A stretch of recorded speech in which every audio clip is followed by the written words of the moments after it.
मी Rakesh Dhargave mission बहुजन तर्फे काल आम्हाला सूचना मिळाली होती की जितेंद्र कुंदवानी नामक व्यक्ती एक टाटा एस घेऊन रेशनिंगचा मालाची साठेबाजी करण्याकरिता MA देवतळे यांच्या रेशनिंगच्या दुकानाजवळ गेला। ती खाली गाडी घेऊन गेला। ज्यावेळेस आम्ही तिथे पोहोचलो तर रेशनिंगचं जे 40 बॅग्स तिथे होते 50 किलोचे, म्हणजे टोटल सुमारे तो 20 क्विंटल माल तिथे होता। त्या 20 क्विंटल मालला ते अवैधरित्या गाडीमध्ये लोड करत होते। ज्यावेळेस मला ही माहिती मिळाली, आम्ही तिथे पोहोचल्यानंतर मी लगेच शालिनी गेडाम मॅडम ज्या FDO आहेत अन्न नागरी पुरवठा विभागाच्या, त्यांना मी फोन केला। फोन केल्यानंतर त्यांना सांगितलं की MA देवतळे यांच्या रेशनिंगच्या दुकानाच्या गोडाऊन मध्ये अवैधरित्या 40 बॅग घेऊन जात आहेत, तर तुम्ही तुमचा रेशनिंग ऑफिसरला इथे पाठवा। परंतु त्यांना कॉल केल्यानंतर त्यांनी मला त्यावेळेस आश्वासन दिलं होतं की येणाऱ्या 10-15 मिनिटांमध्ये मी कुठल्या अधिकाऱ्याला पाठवतो, पण 24 तास होऊन त्यांनी कुठल्याही अधिकाऱ्याला त्यामध्ये पाठवलेलं नाही। त्यामुळे जी दिरंगाई झाली, 112ला कॉल केल्यानंतर बजाजनगर पोलीस स्टेशन आले, कारण की बजाजनगर पोलीस स्टेशन जोपर्यंत अन्न पुरवठा विभागाचा अधिकारी नसल्यामुळे ती कुठलीही कारवाई करू शकत नाही, कारण की त्यासाठी त्यांना त्या विभागाचा अधिकारी लागतो। त्यांनी पण त्यांचा फोनवरनं बरेचसे कॉल अन्न पुरवठा विभागाच्या अधिकाऱ्यांना केले, पण त्यांनी कोणीही येण्यास तिथे म्हणजे दाखवलं नाही। आणि यामुळे आम्हाला असा लक्षात येत आहे की हे रॅकेट खूप मोठ्या प्रमाणावर आहे आणि जे रॅकेट जे जितेंद्र कुंदवानी जे आहेत यांचं हे खूप मोठं रॅकेट आहे आणि त्या रॅकेटमध्ये पण अन्न पुरवठा विभागाचे बरेचसे अधिकारी सम्मिलित आहेत। ज्यावेळेस सम्मिलित असतील त्यामुळे 24 तासामध्ये कुठलाही अधिकारी तिथे आलेला नाही।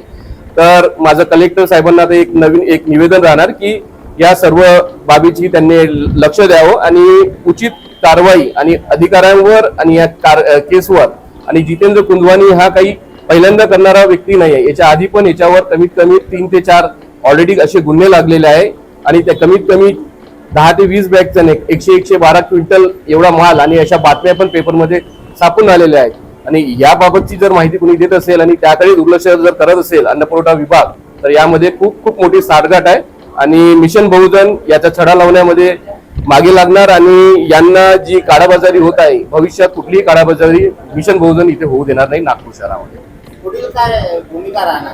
पुढील भूमिका हीच राहील मिशन बहुजनची की मॅडमला आणखी आमच्या मिशन बहुजनचं पूर्ण लक्ष राहील की जितेंद्र कुंदवानी हे जिथे कुठे किंवा यांच्यासारखे अनेक व्यापारी जे आहेत ते सर्व व्यापाऱ्यांनी आज लक्ष ठेवावं की मिशन बहुजनचं लक्ष सर्व व्यापारावर आहे। तुम्ही कुठे कुठे अवैधरित्या हे अन्नसाठा जे काळाबाजारी करत आहे त्यावर पूर्णपणे मिशन बहुजनचं लक्ष राहणार आणि येत्या काळात मिशन बहुजन अन्न पुरवठा विभागाला घेऊन ही कारवाई करणार आणि अन्न पुरवठा विभाग जर ही जबाबदारी घेत असेल तर अन्न पुरवठा विभागाची आम्ही तक्रार कलेक्टरला करू आणि एक मोठं आंदोलन सुद्धा अन्न पुरवठा विभागाच्या विरोधात करू आणि त्याचं निवेदन कलेक्टरला देऊ।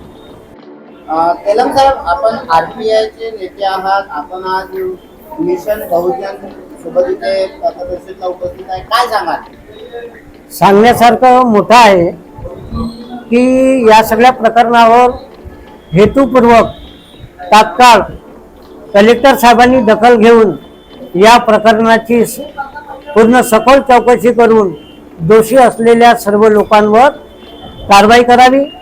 ज्या रॅशनिंग ऑफिसला जो साठा तिथल्या रॅशनिंगची जी काही संख्या असेल त्याच्या स्टॅटिस्टिक करून किती लोकांना सरकारतर्फे धान्य देण्याची सोय आहे, किती लोकांना नाही दिले, किती लोकांचे थंब त्यांना झालेले आहेत, किती लोकांचे नाही झाले, त्याच्यामध्ये किती रॅशनिंग कार्ड बोगस आहेत, या सगळ्या गोष्टीचा उहापोह करून बोगस असणारा रॅशन कार्डचा पूर्ण साठा अशा पद्धतीने तो ओळखता येत नाही बा। आणि ज्या ग्रस्तांनी हे प्रकार केला या माणसावर नागपूर शहराच्या वेगवेगळ्या पोलीस स्टेशनमध्ये कारवाई झालेली आहे। मग अशा माणसावर कारवाई झालेली असेल तर मग यांच्यावर म्हणजे तडीपार म्हणा किंवा अजून त्याच्यापेक्षा मोठी कारवाई पोलीस कमिशनर करू शकतात का, कलेक्टर करू शकतात का, नागपूरचे मुख्यमंत्री, नागपूरचे महाराष्ट्राचे गृहमंत्री सुद्धा आहेत, तर तेव्हा त्यांनी याच्यावर दखल घेतली पाहिजे किंवा यांच्या नागपूरच्या शहरामध्ये जर असा काळाबाजार होऊन जर गरिबांना मिळणारे धान्य जर भ्रष्टाचाराच्या पद्धतीनं आळमार्गाने जात असेल तर मग त्याच्यापेक्षा राशनिंग दुकानामध्ये गरिबांना झेर देऊन द्या आणि त्यांना मारून टाका। मग हे तर या पद्धतीनं मारण्याची प्रक्रिया झाली ना. त्यांच्या हिस्साचं राशन न देणे म्हणजे त्यांना कुपोषित करणे आहे.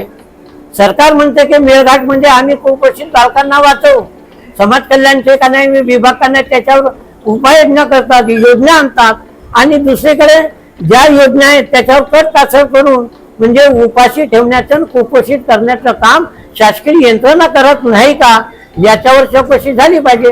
ती जबाबदारी मुख्यमंत्र्यांनी, इथल्या खासदारांनी आणि या नागपूर शहराच्या इतकेही जनप्रतिनिधी असलेले आमदार नगरसेवक यांनी त्यांना घेतली पाहिजे आणि याचा न्याय त्यांना गोरगरिबांना दिला पाहिजे. वासनिक साहेब, आपण कामगार नेते आहात, आज मिशन बहुजनच्या पत्र परिषदेमध्ये इथे उपस्थित आहात, काय सांगाल? साहेब, नागपूर शहरामध्ये नव्हे तर पूर्ण महाराष्ट्रामध्ये काळाबाजारी अन्न पुरवठा विभागातर्फे होत आहे.